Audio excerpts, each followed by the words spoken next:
Con 60 años de historia en Helena, provincia de Córdoba, la familia Busili se destaca por evolucionar hacia una agricultura más tecnológica y sustentable, utilizando desde un primer momento las plataformas digitales, la ambientación de cada uno de sus lotes y sobre todo los cultivos de cobertura, pensando en el cuidado del principal recurso, que es el suelo. En plena trilla de maíz, acompáñenos a continuación junto a Bruno Busili a conocer cómo lleva adelante el Bayer Forward Farming como un verdadero embajador de la agricultura regenerativa.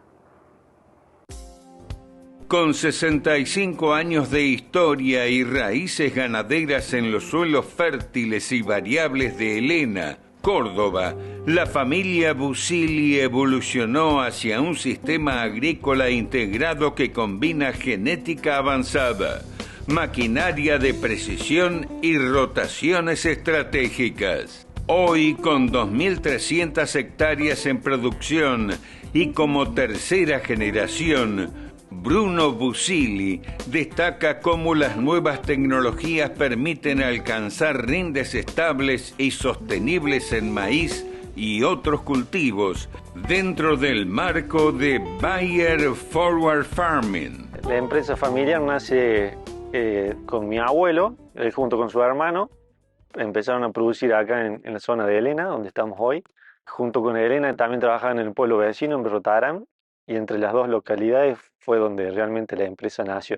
Luego mi abuelo se independiza y junto con sus dos hijos, Julio y Gerardo, empiezan a producir y a hacer mucho más agrícola la empresa, que en su momento era ganadera, agrícola, y con el pasar del tiempo fue quedando solamente agrícola. Son alrededor de 2.300 hectáreas lo que se trabaja entre arrendado y propio.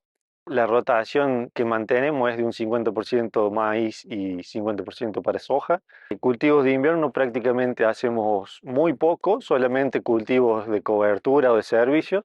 Abandonamos en la rotación a trigo porque teníamos inviernos secos, así que no lográbamos los rindes que esperábamos. Practicamos también los últimos años con colza y carinata. No hemos tenido buenas cosechas de esos cultivos tampoco porque los inviernos son muy fríos, así que en ese sentido tampoco pudimos como meter un cultivo de renta en el invierno, solamente cultivo de cobertura. Cuando comenzaron a sembrar e integrar la rotación de los cultivos de cobertura, ¿qué especies seleccionaron en base a las experiencias que tienen de los últimos años? Los primeros cultivos de cobertura que empezamos a hacer fue alrededor del 2013, era solamente vicia, y con el pasar del tiempo fuimos agregando algunas otras especies como centeno y rabanito. Creo que centeno nos está aportando sobre todo un control de malezas y vicia y rabanito están más enfocados a mejorar la estructura del suelo, sobre todo a generar esos poros que después permitan la entrada de agua al suelo. Estamos en este momento en plena trilla de maíz en la zona.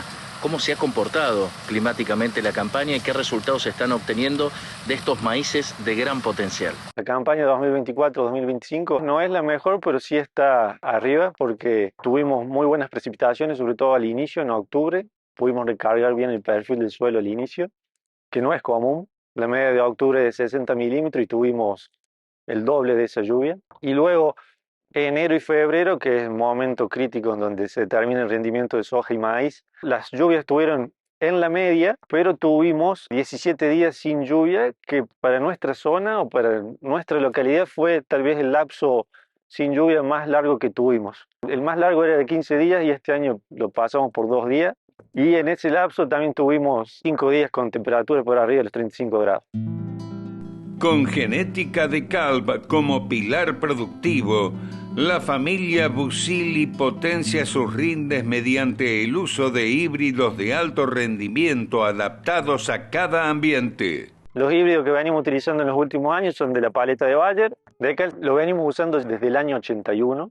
Creo que son híbridos que se adaptan bastante bien para nuestra zona. Todos los años realizamos el ensayo comparativo de híbridos. Siempre están en punta. Por esa manera los venimos usando desde hace ya muchos años. 72-72 es el que más sembramos. El 50% de nuestra área de maíz está con ese híbrido. Se suman a él 72-08 y 69-62.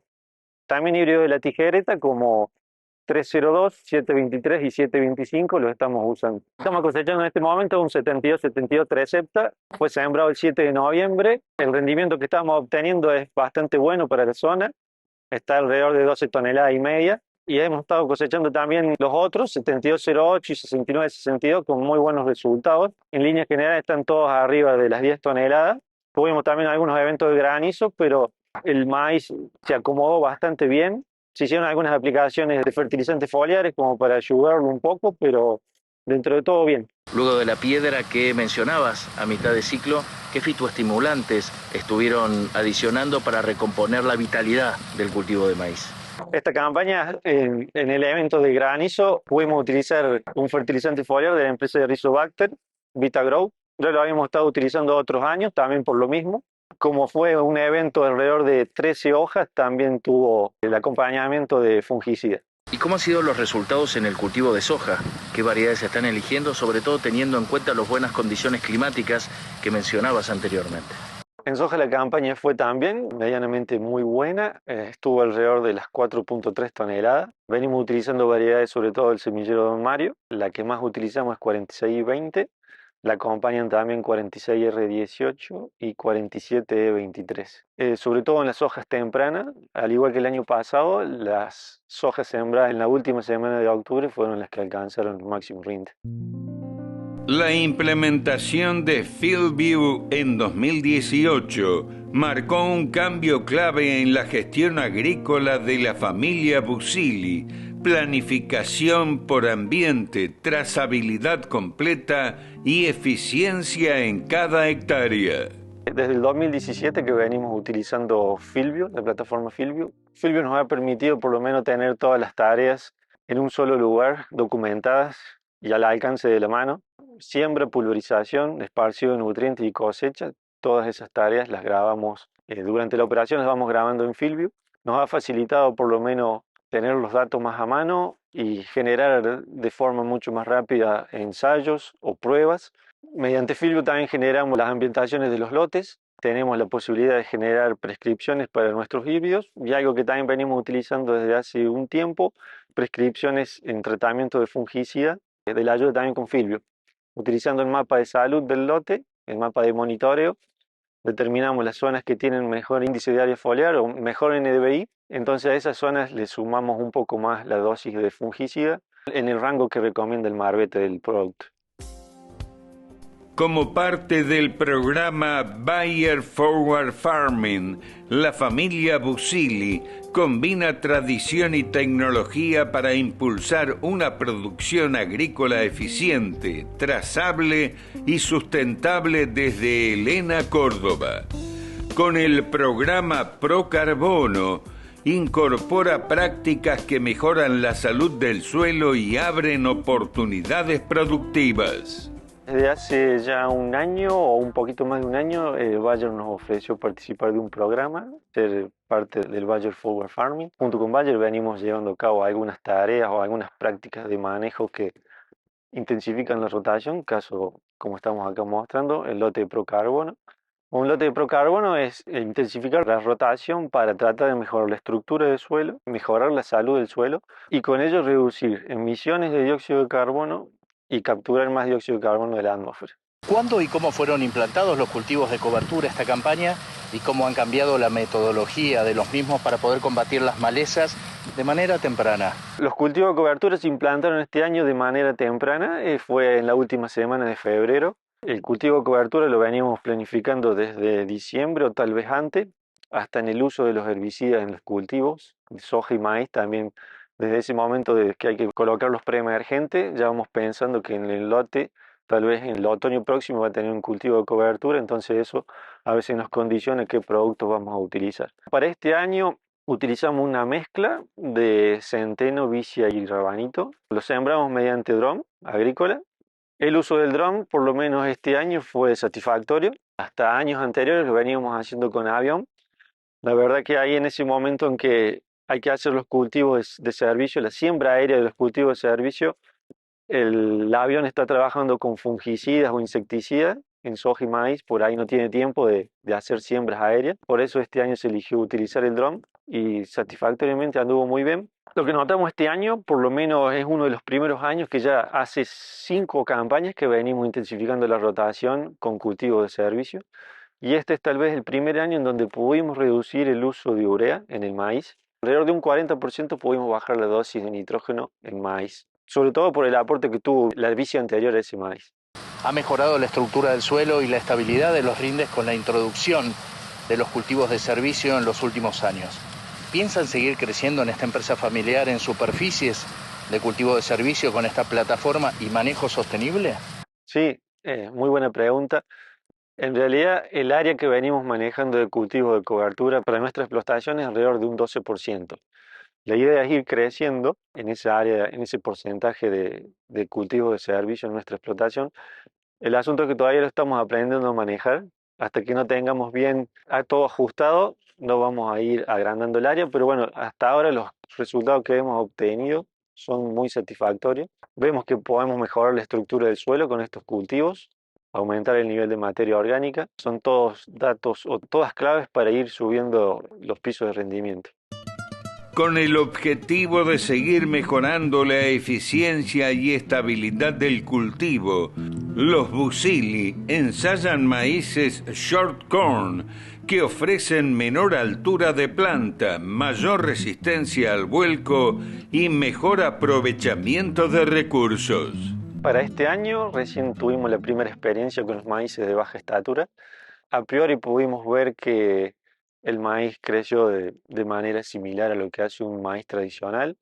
Creo que va a permitir la entrada de los equipos terrestres, sobre todo en estadios fenológicos más avanzados. Creo que va a ser una buena ventaja. Otra buena ventaja que le veo es que va a tener mucha mayor resistencia a tormentas de viento. Al tener la espiga más baja, el centro de gravedad de la planta se baja, es más bajo. Vamos a tener que saber manejarlo, creo que de otra forma a lo que veníamos haciéndolo en un maíz tradicional. Creo que a lo mejor el nivel de plantas por hectárea, el nivel de densidad de plantas por hectárea puede ser algo mayor. La recomendación a lo mejor va a estar por encima de lo que habitualmente utilizamos, porque son maíces que, si bien tienen el mismo número de hojas que un maíz tradicional, pero tienen menor estatura, creo que a lo mejor va a ser necesario levantar la densidad. Creo que en el punto que más estamos prestando atención es durante la cosecha. Vemos que la altura de inserción de la espiga está en un lugar a lo cual no estábamos acostumbrados. Creo que en año seco la altura de inserción de la espiga puede ser un factor que vamos a tener que tener cuidado. Sobre todo creo que estos maíces de baja estatura van a tener que ser bien planeados en qué lote utilizarlo y en qué fecha de siembra también utilizarlo. Creo que fechas de siembras tempranas por ahí no serían lo mejor o lo más recomendado. Naturalmente el maíz en fecha de siembra temprana produce mucho menos gibrelinas que en fecha de siembra tardía y son plantas mucho más bajas. Entonces creo que estos maíces o estos híbridos de baja estatura podrían tener un mejor calce en fecha de siembra más tardía y a veces también bajo un sistema de riego en donde no queremos que genere altura de plantas por ahí excesiva. ¿Tienen analizado y cuantificado el uso del agua que conlleva la siembra e incorporación de los cultivos de servicio? Siempre la mayor duda sobre los cultivos de cobertura, cultivos de servicio es cuánta agua usan, si me consumen agua para mi cultivo de renta. Bueno, lo que venimos viendo es que cuando el sistema se estabiliza, creo que a partir del quinto o sexto año, lleva muchos años estabilizarse, y cuando mejora la estructura del suelo y podemos captar mucho más agua de las precipitaciones, ahí es cuando los cultivos de servicio creo que favorablemente aportan al sistema. Logramos tener menos pérdida por evaporación de agua y dejar esa agua disponible para la transpiración de las plantas. Y en base a los ensayos comparativos que vienen haciendo en los lotes en los últimos años, ¿podemos cuantificar productiva y económicamente el sistema sustentable con cultivos de servicios versus el manejo que lleva adelante el productor? Acá en este lote que comparativamente tenemos el manejo intensificado con lo tradicional que veníamos haciendo desde hace ya un montón de años, estamos logrando un diferencial de rendimiento de alrededor 400 kilos, que para nuestra empresa son alrededor de entre 50 y 60 dólares favorables manejando un cultivo de servicio e intensificando la rotación. Con compromiso y visión a largo plazo, los Busili proyectan una producción sustentable y tecnificada pensando en el legado productivo para quienes vienen detrás. Para la próxima campaña, como para todas las campañas, lo que siempre hacemos es tratar de planificar y apuntar siempre a mejorar el rendimiento de nuestros cultivos. Tanto soja como maíz, lo que siempre buscamos es no solamente también estabilidad, sino también ir subiendo los techos de rendimiento. acortar esa brecha al rendimiento potencial de los híbridos de maíz y de los cultivos de soja.